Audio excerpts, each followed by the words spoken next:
Good afternoon, everybody, and welcome to Baker Street West, where the game is always afoot. Are any of us new visitors to Baker Street West? Excellent. Welcome in. Thank you. In that case, you all get the whole spiel. In the case of a ghastly conflagration fire, you have 3 exits. You can go down the stairs, through the Hine & Company bookshop, through the exit doors, and find yourself on Main Street. You can go down the hallway, out the very large red door marked exit, and find yourself on California Street, at which point you can either go down the main street or up, however you feel is most going to suit you. Your final exit is, I wouldn't use it if I were you, but you can go down the hallway between the tea shop and the apothecary, down a very precarious flight of stairs, and then find yourself on Main Street. As to the delicate matter of the WC, the loo, right by the study, mind the step as you go down, we have facilities on this floor. Those facilities are authentic Victorian plumbing. That means a pull chain, finesse, not force. Am I missing anything? Who are you? Oh, yeah. I'm Jack Stapleton, lately of Merripit House near the Grimpen Mire. If that name is familiar to you, it might be because you are familiar with Sir Arthur Conan Doyle's The Hound of the Baskervilles. I'm not painted in the best of light in that, which is part of the reason we're not reading that one today anyway. Actually, we are here today because this is Sir Arthur Conan Doyle's birthday. And here at Baker Street West, we really only know Sir Arthur Conan Doyle as Dr. Watson's literary agent. To the wider world, however, it seems that this gentleman has had quite a lot to say on a variety of matters. Born in 1859 in Edinburgh to Irish Catholic parents, educated in England and Austria before attending the University of Edinburgh Medical School, Doyle first began writing while in school and published his first short story, The Mystery of the Sasassa Valley, on the 6th of September, 1879. In that same month, he published his first academic work, Gelsemium and a Poison, in the British Medical Journal.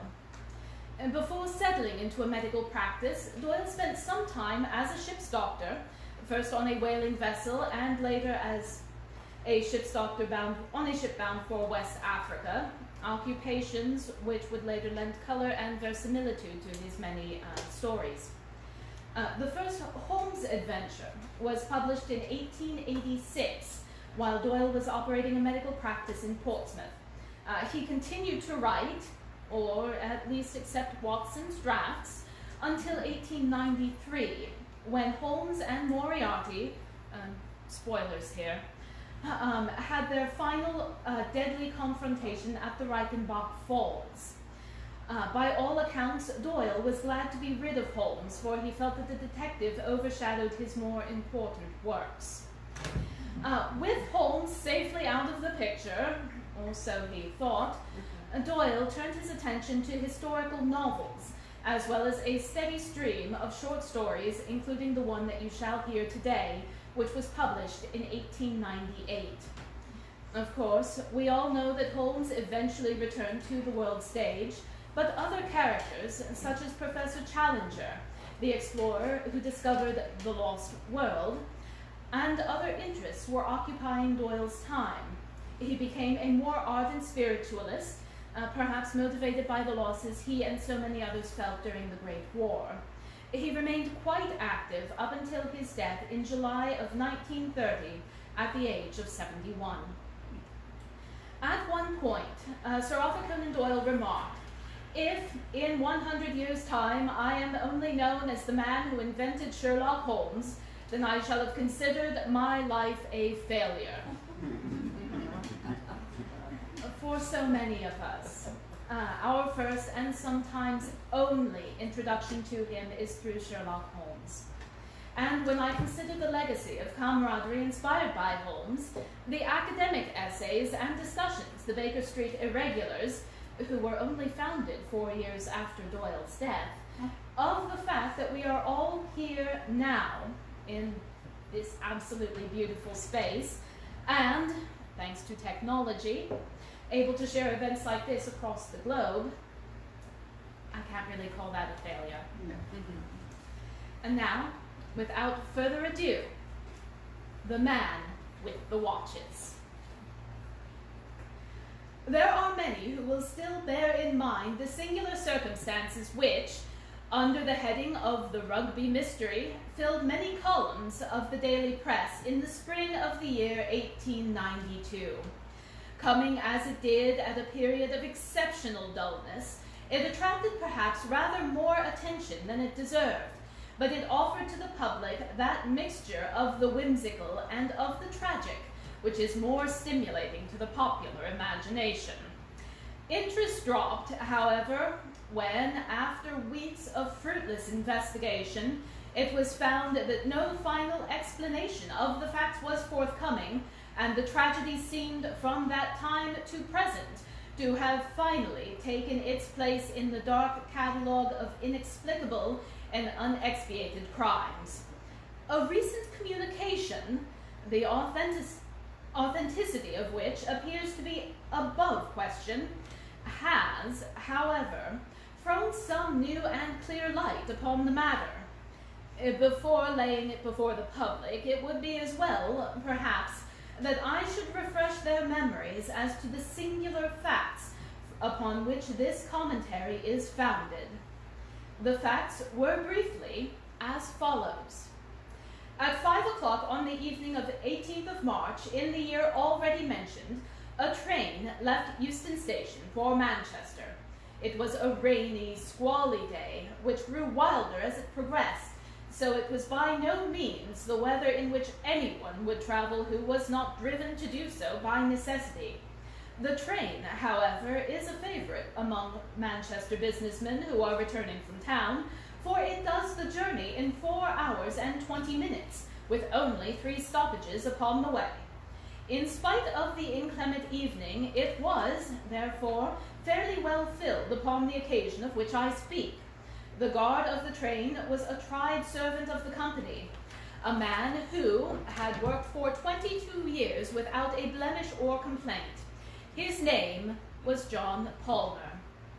The station clock was upon the stroke of 5, and the guard was about to give the customary signal to the engine driver when he observed 2 belated passengers hurrying down the platform. One was an exceptionally tall man, dressed in a long black overcoat with astrakhan collar and cuffs. I have already said that the evening was an inclement one, and that the tall traveler had the high, warm collar turned up to protect his throat against the bitter March wind. He appeared, as far as the guard could judge by so hurried an inspection, to be a man between 50 and 60 years of age, who had retained a good deal of the vigor and activity of his youth. In one hand he carried a brown leather Gladstone bag. His companion was a lady, tall and erect, walking with a vigorous step which outpaced the gentleman beside her. She wore a long, fawn-colored dust cloak, a black, close-fitting toque, and a dark veil which concealed the greater part of her face. The 2 might very well have passed as father and daughter. They walked swiftly down the line of carriages, glancing in at the windows, until the guard, John Palmer, overtook them. "Now then, sir, look sharp, the train is going," said he. "First class," the man answered. The guard turned the handle of the nearest door. In the carriage which he had opened, there sat a small man with a cigar in his mouth. His appearance seemed to have impressed itself upon the guard's memory, for he was prepared, afterwards, to describe or identify him. He was a man of 34 or 35 years of age, dressed in some gray material, sharp-nosed, alert, with a ruddy, weather-beaten face, and a small, closely cropped black beard. He glanced up as the door was opened. The tall man paused with his foot upon the step. "This is a smoking compartment. The lady dislikes smoke," said he, looking round at the guard. "All right, here you are, sir," said John Palmer. He slammed the door of the smoking carriage, opened that of the next one, which was empty, and thrust the two travelers in. At the same moment, he sounded his whistle, and the wheels of the train began to move. The man with the cigar was at the window of his carriage and said something to the guard as he rolled past him, but the words were lost in the bustle of the departure. Palmer stepped onto the guard's van as it came up to him and thought no more of the incident. 12 minutes after its departure, the train reached Willesden Junction, where it stopped for a very short interval. An examination of the tickets has made it certain that no one either joined or left at this time, and that no passenger was seen to alight upon the platform. At 5:14, the journey to Manchester was resumed, and Rugby was reached at 6:50, the express being 5 minutes late. At Rugby, the attention of the station officials was drawn to the fact that the door of one of the first-class carriages was open. An examination of that compartment and of its neighbor disclosed a remarkable state of affairs. The smoking carriage, in which the short, red-faced man with the black beard had been seen was now empty. Save for a half-smoked cigar, there was no trace whatever of its recent occupant. The door of this carriage was fastened. In the next compartment, to which attention had been originally drawn, there was no sign either of the gentleman with the astrakhan collar or of the young lady who had accompanied him. All three passengers had disappeared. On the other hand, there was found upon the floor of this carriage, the one in which the tall traveller and the lady had been, a young man, fashionably dressed and of elegant appearance. He lay with his knees drawn up and his head resting against the farther door, an elbow upon either seat. A bullet had penetrated his heart, and his death must have been instantaneous. No one had seen such a man enter the train, and no railway ticket was found upon his body. Neither were there any markings upon his linen, nor papers, nor personal property which might help to identify him.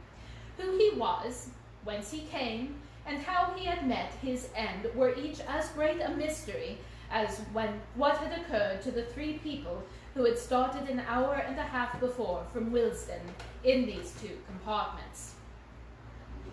I have said that there was no personal property which might help to identify him, but it is true that there was one peculiarity about this unknown young man which was much commented upon at the time. In his pockets were found no fewer than 6 valuable gold watches, 3 in the various pockets of his waistcoat, 1 in his ticket pocket, 1 in his breast pocket, and 1 small one set in a leather strap and fastened round his left wrist. The obvious explanation was that the man was a pickpocket, and that this was his plunder, was discounted by the fact that all 6 were of American make and of a type which is rare in England. 3 of them bore the mark of the Rochester Watchmaking Company, 1 was a mason of Elmira, 1 was unmarked, and the small one, which was highly jeweled and ornamented, was from Tiffany of New York. The other contents of his pockets consisted of an ivory knife with a corkscrew by Rogers of Sheffield, a small circular mirror 1 inch in diameter, a readmission slip to the Lyceum Theatre, a silver box full of Vesta matches, and a brown leather cigar case containing 2 cheroots, also £2.14 in money.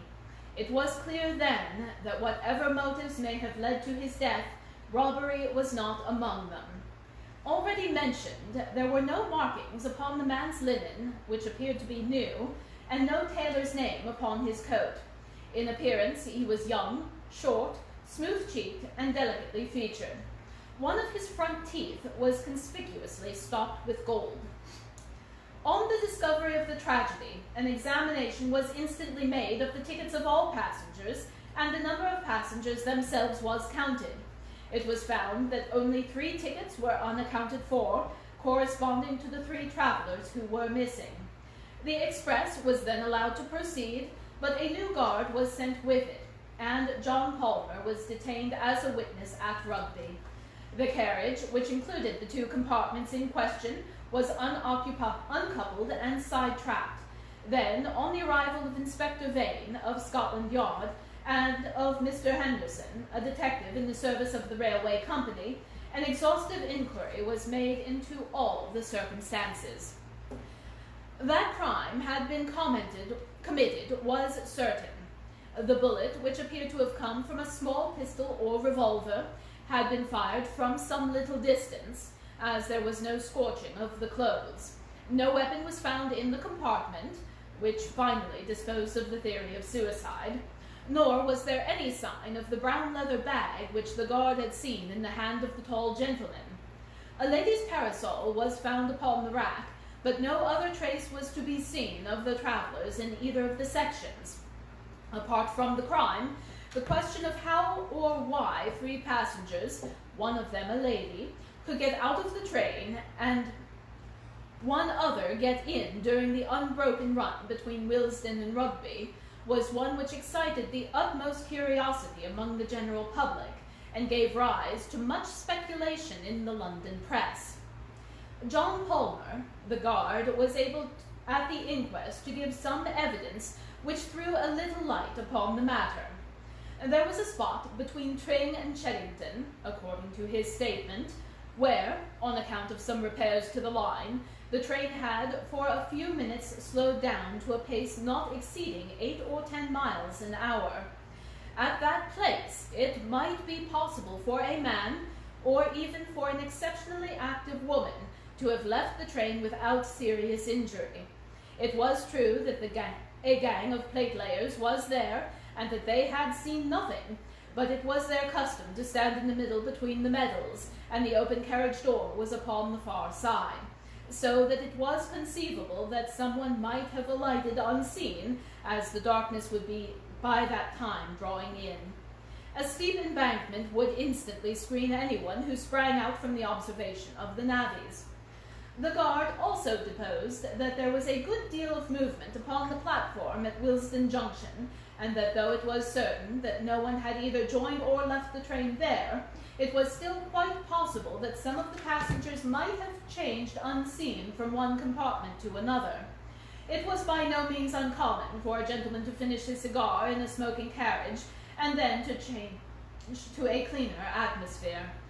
Supposing that the man with the black beard had done so at Willesden, and the half-smoked cigar upon the floor seemed to favor that supposition, he would naturally go into the nearest section, which would bring him into the company of the 2 other actors in this drama. Thus, the first stage of the affair might be surmised without any great breach of probability. But what the second stage had been, or how the final one had been arrived at, neither the guard nor the experienced detective officers could suggest. A careful examination of the line between Willesden and Rugby resulted in one discovery which might or might not have a bearing upon the tragedy. Near Tring, at the very place where the train slowed down, there was found at the bottom of the embankment a small pocket testament, very shabby and worn. It was printed by the Bible Society of London, and bore an inscription, "From John to Alice, January 13th, 1856, upon the fly-leaf. Underneath was written, James, July 4th, 1859, and beneath that again, Edward, November 1st, 1869, all the entries being in the same handwriting. This was the only clue, if it could be called a clue, which the police obtained, and the coroner's verdict of murder by a person or persons unknown was the unsatisfactory ending of a singular case. Advertisement, rewards, and inquiries proved equally fruitless, and nothing could be found which was solid enough to form the basis for a profitable investigation. It would be a mistake, however, to suppose that no theories were formed to account for the facts. On the contrary, the press, both in England and in America, teemed with suggestions and suppositions, most of which were obviously absurd. The fact that the watches were of American make, and some peculiarities in connection with the gold stopping of his front tooth, appeared to indicate that the deceased was a citizen of the United States, though his linen, clothes, and boots were undoubtedly of British manufacture. It was surmised, by some, that he was concealed under the seat, and that, being discovered, he was, for some reason, possibly because he had overheard their guilty secrets, put to death by his fellow passengers. When coupled with generalities as to the ferocity and cunning of anarchical and other secret societies, this theory sounded as plausible as any. The fact that he should be without a ticket would be consistent with the idea of concealment, and it was well known that women played a prominent part in the nihilistic propaganda. On the other hand, it was clear from the guard's statement that the man must have been hidden there before the others arrived, and how unlikely the coincidence that conspirators should stay exactly in the very compartment in which a spy was already concealed. And besides, this explanation ignored the man in the smoking carriage and gave no reason at all for his simultaneous disappearance. The police had little difficulty in showing that such a theory would not cover the facts, but they were unprepared in the absence of evidence to advance any alternative explanation. There was a letter in the Daily Gazette, over the signature of a well-known criminal investigator, which gave rise to considerable discussion at the time. He had formed a hypothesis which had at least ingenuity to recommend it, and I cannot do better than append it here in his own words. "Whatever the truth may be," said he, "it must depend upon some bizarre and rare combination of events, so that we need have no hesitation in postulating such events in our explanation. In the absence of data, we must abandon the analytic or scientific method of investigation and must approach it in the synthetic fashion. In a word, instead of taking known events and deducing from them what has occurred, we must build up to a fanciful explanation if it will only be consistent with known events. We can then test this explanation by any fresh facts which may arise. If they all fit into their places, the probability is that we are upon the right track, and with each fresh fact, this probability increases in geometrical progression until the evidence becomes final and convincing. Now, there is one most remarkable and suggestive fact which has not met with the attention which it deserves. There is a local train running through Harrow and King's Langley, which is timed in such a way that the express must have overtaken it at or about the period when it eased down its speed to 8 miles an hour on account of the repairs of the line. The two trains would at the same time be traveling in the same direction at a similar rate of speed and upon parallel lines. It is within everyone's experience how, under such circumstances, the occupants of each carriage can see very plainly the passengers in the other carriages opposite them. The lamps of the express had been lit at Willesden, so it was that each compartment was brightly illuminated, and most visible to an observer from the outside. Now, the sequence of events, as I reconstruct them, would be after this fashion. The young man with the abnormal number of watches was alone in the carriage of the slow train. His ticket, with his papers and gloves and other things, was, we will suppose, on the seat beside him. He was probably an American, and also probably a man of weak intellect. The excessive wearing of jewelry is an early symptom in some forms of mania. As he sat watching the carriages of the express, which were, on account of the state of the line, going at the same pace as himself, he suddenly saw some people in it whom he knew. We will suppose, for the sake of our theory, that these people were a woman whom he loved and a man whom he hated, and who in return hated him. The young man was excitable and impulsive. He opened the door of his carriage. He stepped from the footboard of the local train to the footboard of the express, opened the other door, and made his way into the presence of these two people. The feat, on the supposition that the trains were going at the same pace, is by no means so perilous as it might appear. Having now got our young man, without his ticket, into the carriage in which the elder man and the young woman are traveling, it is not difficult to imagine that a violent scene ensued. It is possible that the pair were also Americans, which is the more probable as the man carried a weapon, an unusual thing in England. If our supposition of this incipient mania is correct, the young man is likely to have assaulted the other. As the upshot of the quarrel, the elder man shot the intruder and then made his escape from the carriage, taking the young lady with him. We will suppose that all this happened very rapidly, and that the train was still going at so slow a pace that it was not difficult for them to leave it. A woman might leave a train going at 8 miles an hour. As a matter of fact, we know that this woman did do so. And now, we have to fit in the man in the smoking carriage. Presuming that we have, up to this point, reconstructed the tragedy correctly, we shall find nothing in this other man to cause us to reconsider our conclusions. According to my theory, this man saw the young fellow cross from the one train to the other, saw him open the door, heard the pistol shot, saw the two fugitives spring out onto the line, realized that murder had been done, and sprang out himself in pursuit. Why he has never been heard of since, whether he has met his own death in the pursuit, or whether, as is more likely, he was made to realize that it was not a case for his interference, is a detail which we have at present no means of explaining. I acknowledge that there are some difficulties in the way. At first sight, it might seem improbable that such a moment of a murder would burden himself in his flight with a brown leather bag. My answer is that he was well aware that if the bag were found, his identity would be established. It was absolutely necessary for him to take it with him. My theory stands or falls upon one point, and I call upon the railway company to make strict inquiry as to whether a ticket was found unclaimed in the local train through Harrow at King's Langley upon the 18th of March. If such a ticket were found, my case is proved. If not, my theory may still be the correct one, for it is conceivable that either he traveled without a ticket or that his ticket was lost. And on that note, we'll take an intermission.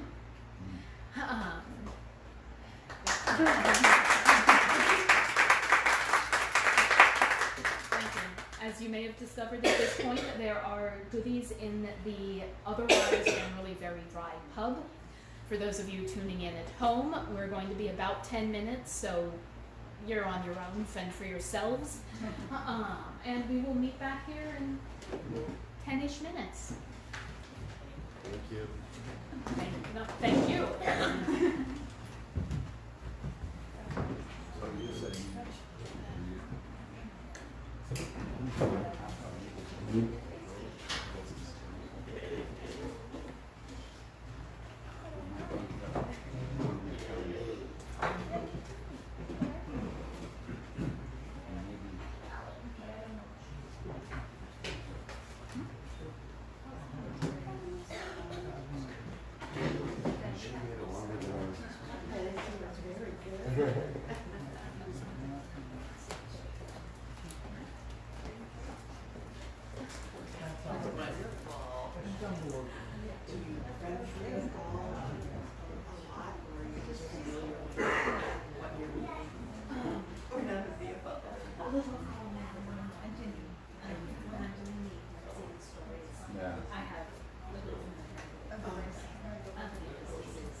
So much energy.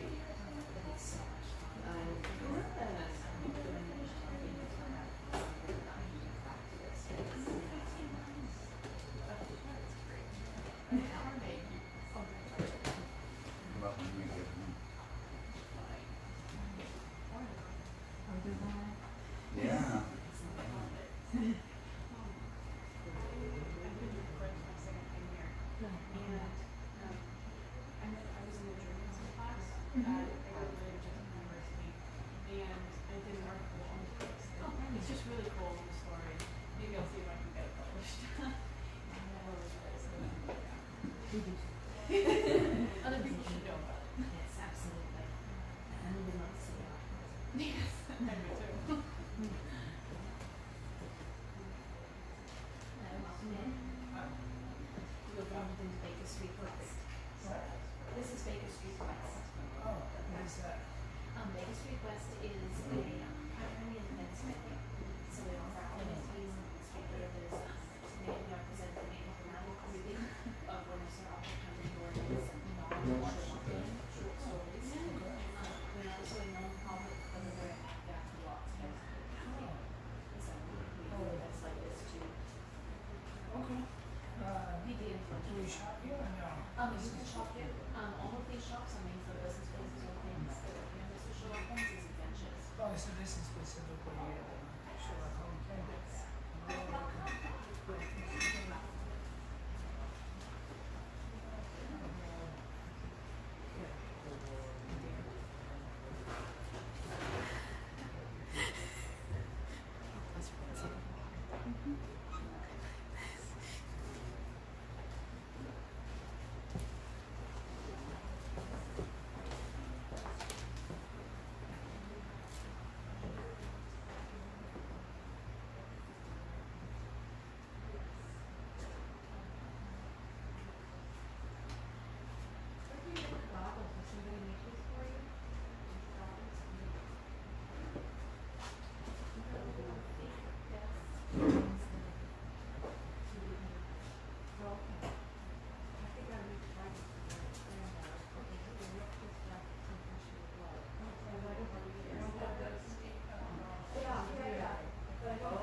Because it's probably a one-time thing, it's not gonna be here now.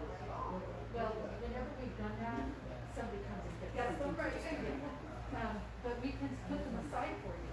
Oh, okay. Do you have any extra money on these? Yeah. I was gonna say, you can't mistake Conan writing. I know, we're waiting for the girl. If you did for Sherlock. I know, I do too. I have to sit there and say, look at this, is not Sherlock. Oh, yes, I know. I have to keep thinking that because I keep thinking, you know, I keep thinking, okay, this is Watson.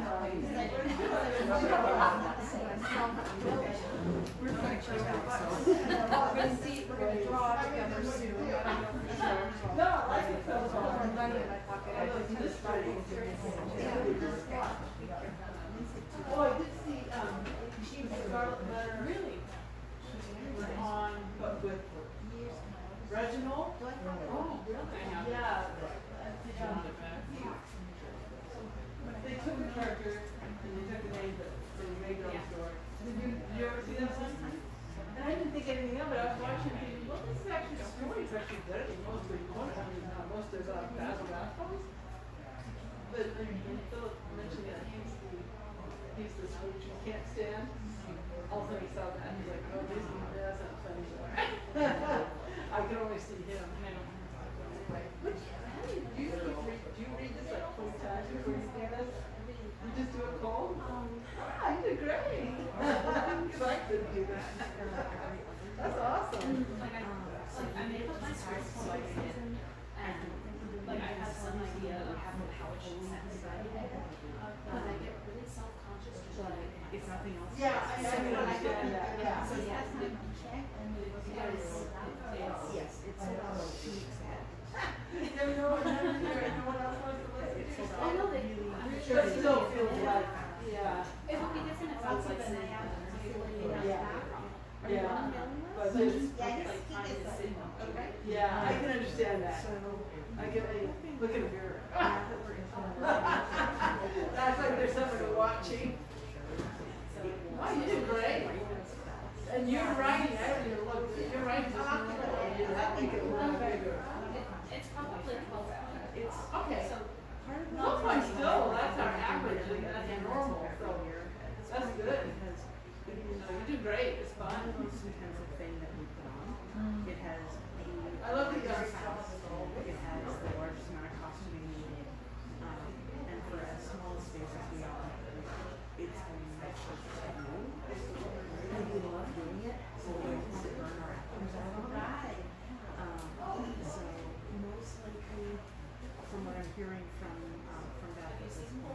our artistic director, is that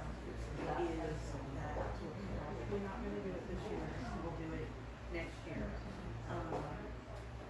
I'm not sure what we're going to do instead, though. We might do another run of Sherlock Holmes and the First Baker Street, which is also the Christmas theme. Yeah, I saw that, one of the pictures. Yes. Yeah. That one is also Christmas themed. There might be another one that we're doing with that. But So you will do something. we will do something. Yeah. Yes. There will be a performance. Oh, if you're on the mailing list, we're actually going to be having our Summer of Sherlock Youth Theater program again this year. And so, middle end of August, we will have a 1 weekend only performance. I think it'll just be like Saturday and Sunday of whatever the kids work on during that time. And that one we will submit Santa Sundays. Oh, look at the night. Yeah. I mean, she's doing her best. So then it's not sure what to do. Just the way she presents it. That's very interesting. And they can, and we should have everybody that doesn't know the story. Yes, she's really good. Yeah, she's good.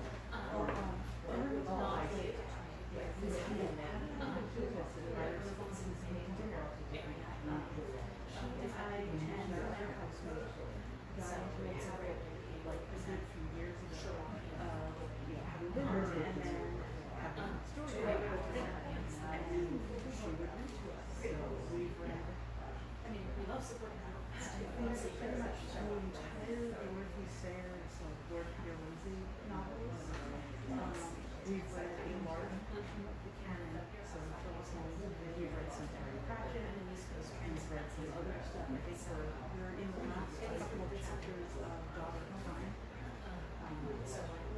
which, believe it or not, is actually the story. Oh, really? Yeah.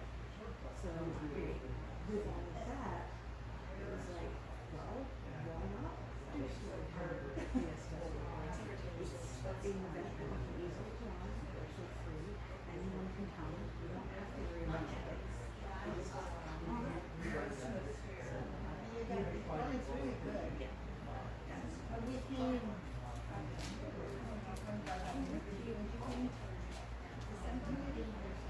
Yeah, but the first time she really liked it, so, and her journalism, she did a non-prolonged.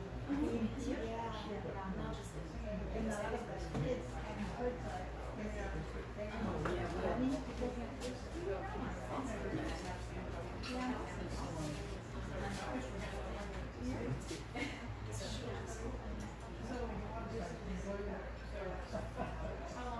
We didn't get to sing the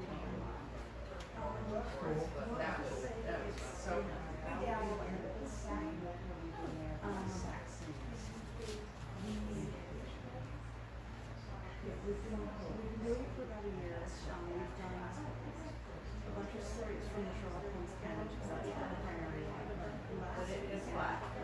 Last week, we did part 5 of our reading of the Hundred.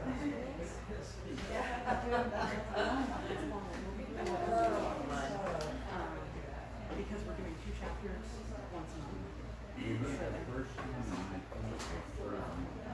and then no, we had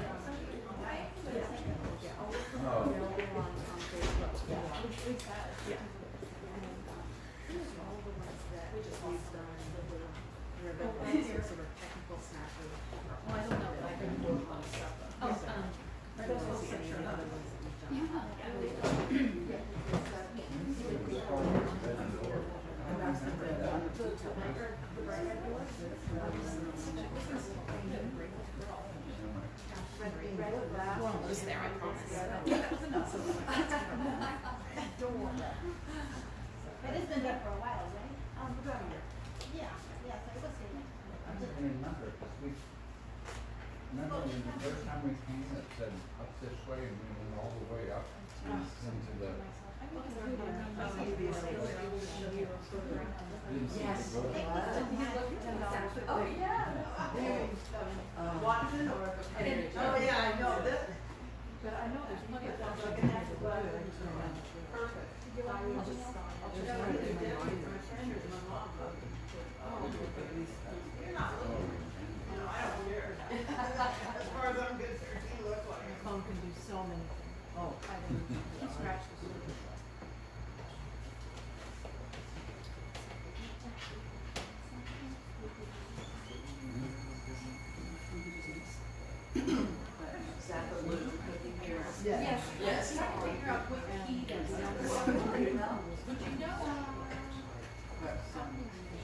I think what you just said.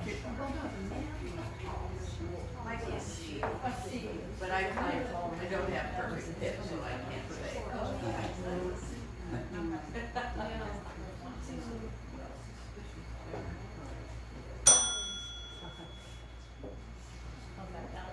Yeah, power. Did that sound like a C as well? I don't know. Welcome back. Welcome back. Are we ready for the conclusion?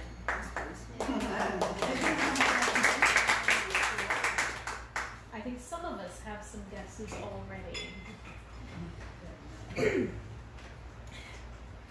To this elaborate and plausible hypothesis, the answer of the police and of the company was, first, that no such ticket was found, secondly, that the slow train would never run parallel to the express, and thirdly, that the local train had been stationary in King's Langley Station when the express, going at 50 miles an hour, had flashed past it.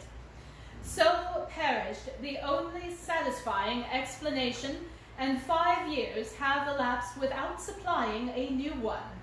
Now, at last, there comes a statement which covers all the facts and which must be regarded as authentic. It took the shape of a letter, dated from New York, and addressed to the same criminal investigator whose theory I have quoted. It is given here in extenso, with the exception of the 2 opening paragraphs, which are personal in their nature. You'll excuse me if I'm not very free with names. There's less reason now than there was 5 years ago when my mother was still living. But for all that, I'd rather cover up our tracks all I can. But I owe you an explanation, for if your idea of it was wrong, it was a mighty ingenious one all the same. I'll have to go back a little so you may understand all about it. My people came from Bucks, England, and emigrated to the States in the early 50s.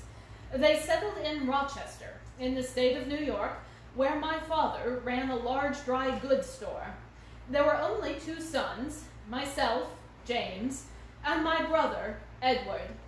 I was 10 years older than my brother, and after my father died, I sort of took the place of a father to him, as an elder brother would. He was a bright, spirited boy, and just one of the most beautiful creatures that had ever lived. But there was always a soft spot in him, and it was like mold in cheese, for it spread and spread, and nothing that you could do would stop it. Mother saw it just as clearly as I did, but she went on spoiling him all the same, for he had such a way with him that you could refuse him nothing.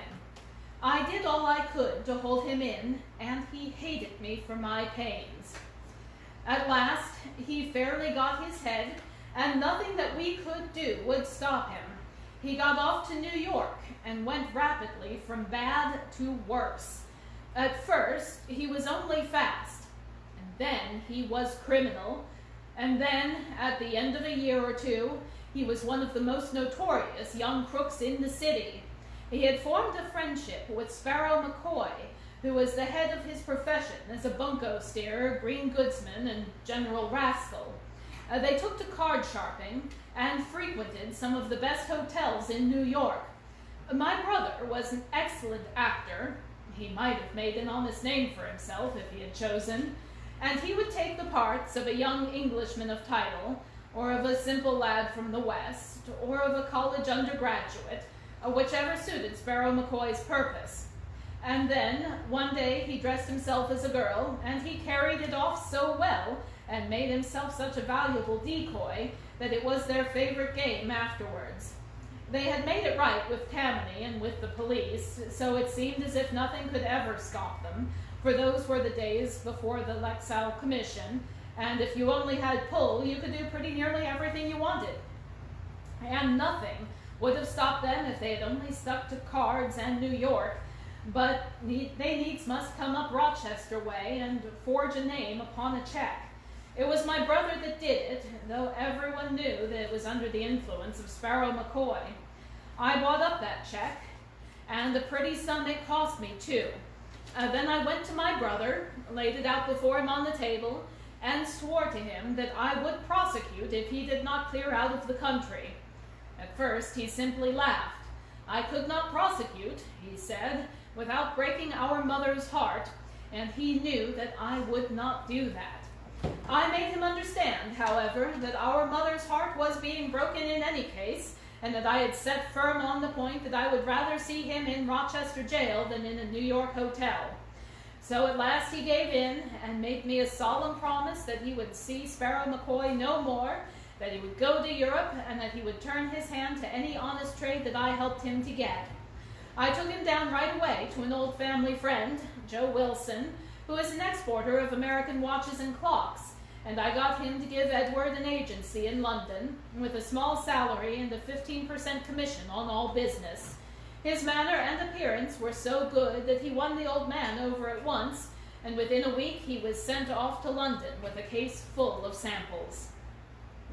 It seemed to me that this business of the check had really given my brother a fright, and that there was some chance of his settling down to an honest line of life. My mother had spoken with him, and what she said had touched him, for she had always been the best of mothers to him, and he had been the great sorrow of her life.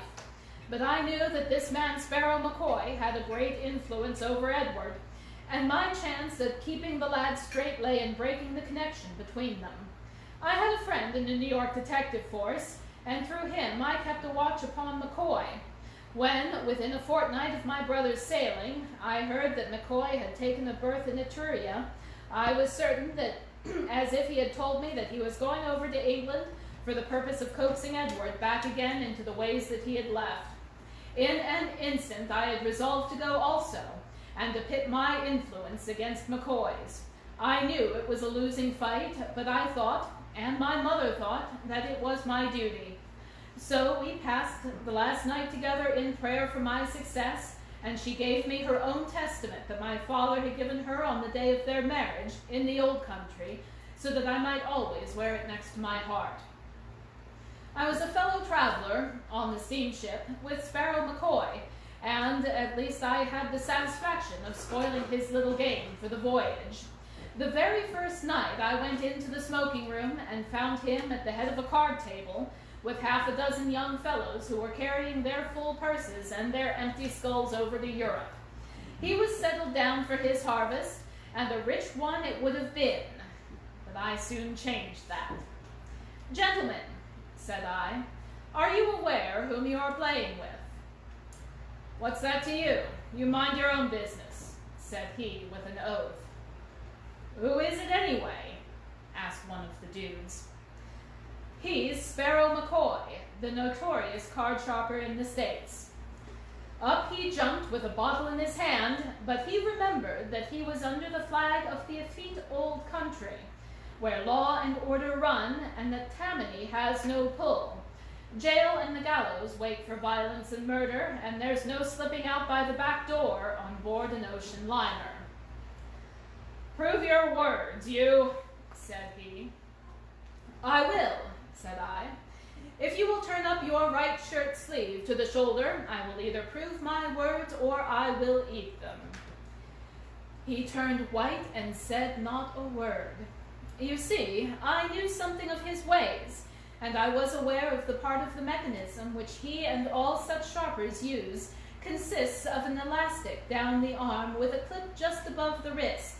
It is by means of this clip that when they withdraw from their hands the cards which they do not want, while they substitute other cards from another hiding place. I reckoned on it being there, and it was. He cursed me, slunk out of the saloon, and was hardly seen again during the voyage. For once, at any rate, I got the level of Mr. Sparrow McCoy. But he soon had his revenge upon me, for when it came to influencing my brother, he outweighed me every time. Edward had kept himself straight in London for the first few weeks, and had done some business with his American watches, until this villain came across his path once more. I did my best, but the best was little enough. The next thing I heard, there had been a scandal at one of the Northumberland Avenue hotels. A traveler had been fleeced of a large sum by 2 Confederate card sharpers, and the matter was in the hands of Scotland Yard. The first I learned of it was in the evening paper, and I was at once certain that my brother and McCoy were back at their old games. I hurried at once to Edward's lodgings. They told me that he and a tall gentleman, whom I recognized as McCoy, had gone off together, and that he had left the lodgings and taken his things with him. The landlady had heard them give several directions to the cabman, ending with Euston Station, and she had accidentally overheard the tall gentleman saying something about Manchester. She believed that was their destination. A glance at the timetable showed me that the most likely train was at 5, and that there was another at 4:35, which they might have caught. I had only time to get to the later one, but found no sign of either of them at the depot or in the train. They must have gone on by the earlier one, so I determined to follow them to Manchester and search for them in the hotels there. One last appeal to my brother by all that he owed to my mother might even now be the salvation of him. My nerves were overstrung, and I lit a cigar to steady them. At that moment, just as the train was moving off, the door to my compartment was flung open, and there was McCoy and my brother on the platform. They were both disguised, and with good reason, for they knew that the London police were after them. McCoy had a great Astrakhan collar drawn up so that only his eyes and nose were showing. My brother was dressed like a woman, with a black veil half down over his face, but of course it did not deceive me for an instant, nor would it have done so even if I had not known that he had often used such a dress before. I started up, and as I did so, McCoy recognized me. He said something, the conductor slammed the door, and they were shown into the next compartment. I tried to stop the train so as to follow them, but the wheels were already moving, and it was too late. When we stopped at Willesden, I instantly changed my carriage. It appears that I was not seen to do so, which is not surprising, as the station was crowded with people. McCoy, of course, was expecting me, and he had spent some time between Euston and Willesden in saying all that he could to harden my brother's heart and set him against me. That is what I fancy, for I had never found him so impossible to soften or to move. I tried this way and I tried that. I pictured his future in an England jail. I described the sorrow of his mother when I came back with the news. I even said everything to touch his heart, but all to no purpose. He sat there with a fixed sneer upon his handsome face, while every now and then Sparrow McCoy would throw in a taunt at me, or some word of encouragement to hold my brother to his resolutions. "Why don't you run a Sunday school?" he would say to me, and then, in the same breath, "He thinks you have no will of your own. He thinks you're just the baby brother that he can lead you where he likes. He's only just finding out that you're a man as well as he." It was those words of his which set me talking bitterly. We had left Willesden, you understand, for all this took some time. My temper had gotten the better of me, and for the first time in my life I let my brother see the rough side of me. Perhaps it would have been better had I done so earlier and more often. "A man," said I. "Well, I'm glad you have your friend's assurance of it, for no one would suspect to see you like a boarding school missy. I don't suppose in all this country there is a more contemptible-looking creature than you are as you sit there with that dolly pinafore upon you." He colored up at that, for he was a vain man, and he winced from the ridicule. "It's only a dust cloak," said he, as he slipped it off. "One has to throw the coppers off one's scent, and I had no other way to do it." He took his toque off with the veil attached, and he put both the cloak and it into his brown bag. "Anyway, I don't need to wear it until the conductor comes round," said he. "Nor then either," said I, and taking the bag, I slung it with all my force out the window. "Now," said I, "you'll never make a Mary Jane of yourself while I can help it. If nothing but that disguise stands between you and the jail, then to jail you shall go." That was the way to manage him. I felt my advantage at once. His supple nature was one which yielded to roughness far more readily than to entreaty. He flushed with shame, and his eyes filled with tears. But McCoy saw my advantage also, and was determined that I should not pursue it. "He's my pard, and you shall not bully him," he cried. "He's my brother, and you shall not ruin him," said I. "I believe a spell of prison is the very best way of keeping you apart, and you shall have it, or it will be no fault of mine." "Oh, you would squeal, would you?" he cried, and in an instant he whipped out his revolver. I sprang for his hand, but saw that I was too late and jumped aside. At the same instant he fired, and the bullet which would have struck me passed through the heart of my unfortunate brother. He dropped without a groan upon the floor of the compartment, and McCoy and I, equally horrified, knelt at each side of him, trying to bring back some signs of life. McCoy still held the loaded revolver in his hand, but his anger against me and my resentment towards him had both for the moment been swallowed up by this sudden tragedy. It was he who first realized the situation. The train was for some reason going very slowly at the moment, and he saw his opportunity for escape. In an instant he had the door open, but I was as quick as he, and jumped upon him as the two of us fell off the footboard and rolled in each other's arms down the steep embankment. At the bottom I struck my head against a stone, and I remembered nothing more. When I came to myself, I was lying among some low bushes, not far from a railroad track, and somebody was bathing my head with a wet handkerchief. It was Sparrow McCoy. "I guess I couldn't leave you," said he. "I didn't want to have the blood of the two of you on my hands in one day. You loved your brother, I have no doubt, but you didn't love him a cent more than I loved him, though you'll say I took a queer way to show it. Anyhow, it seems mighty empty world now that he's gone, and I don't care a continental whether you give me over to the hangman or not." He had turned his ankle in the fall, and there we sat, with his useless foot, and I with my throbbing head, and we talked and talked until gradually my bitterness began to soften and to turn into something like sympathy. What was the use of revenging his death upon a man who was as much stricken by that death as I? And then, as my wits gradually returned, I began to realize also that I could do nothing against McCoy which would not recoil upon my mother and myself. How could we convict him without a full account of my brother's career being made public, the very thing of which all others we wished to avoid? It was really as much our interest as his to cover the matter up, and from being an avenger of crime, I found myself changed into a conspirator against justice. The place which we had found ourselves was one of those pheasant preserves which are so common in the old country, and as we groped our way through it, I found myself consulting the slayer of my brother as to how far it would be possible to hush it up.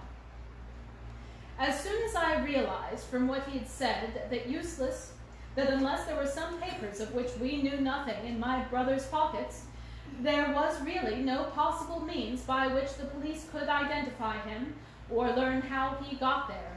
His ticket was in McCoy's pocket, and so was the ticket for some baggage which they had left at the depot.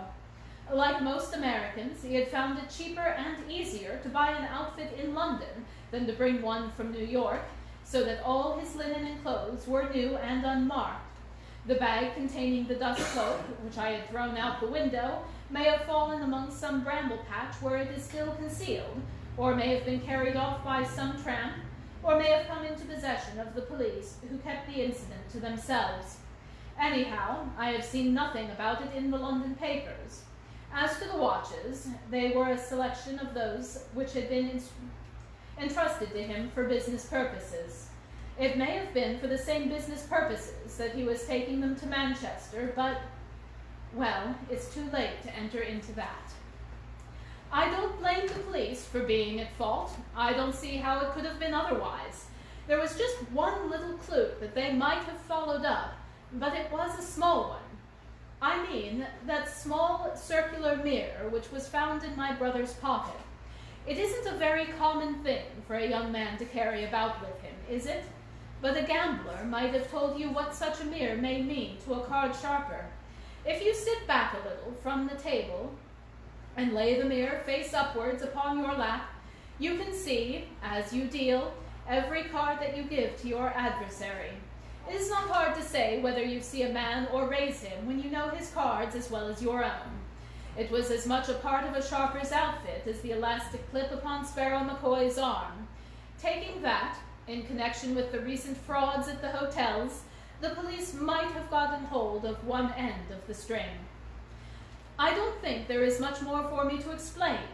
We got to a village called Amersham in the night in the character of two gentlemen upon a walking tour, and afterwards we made our way quietly to London, whence McCoy went on to Cairo, and I returned to New York. My mother died 6 months afterwards, and I am very glad to say that to the day of her death she never knew what happened. She was always under the delusion that Edward was earning an honest living in London, and I never had the heart to tell her the truth. He never wrote, but then he never did write at any time, so that made no difference. His name was the last upon her lips. There is just one other thing that I have to ask you, sir, and I should take it as a kind return for all this explanation, if you could do it for me. You remember that testament that was picked up? I always carried it in my inside pocket, and it must have come out in my fall. I value it very highly, for it was the family book with my birth and my brother's, marked by my father in the beginning of it. I wish you would apply to the proper place to have it sent to me. It can be of no possible value to anyone else. If you address it to X, Bassiano's Library, Broadway, New York, it is sure to come to hand.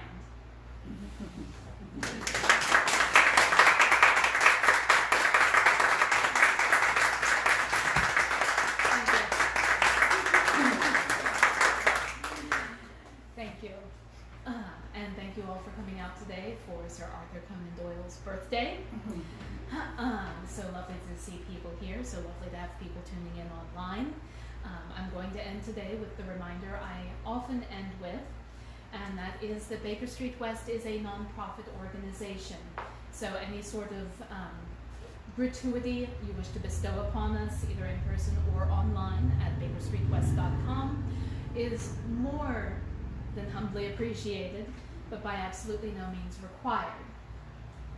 Also, with gentlemen lodgers such as Mr. Holmes and Dr. Watson, our Mrs. Hudson really does need all of the help she can get. Thank you all so much for coming out today. Lovely to see you all. Thank you.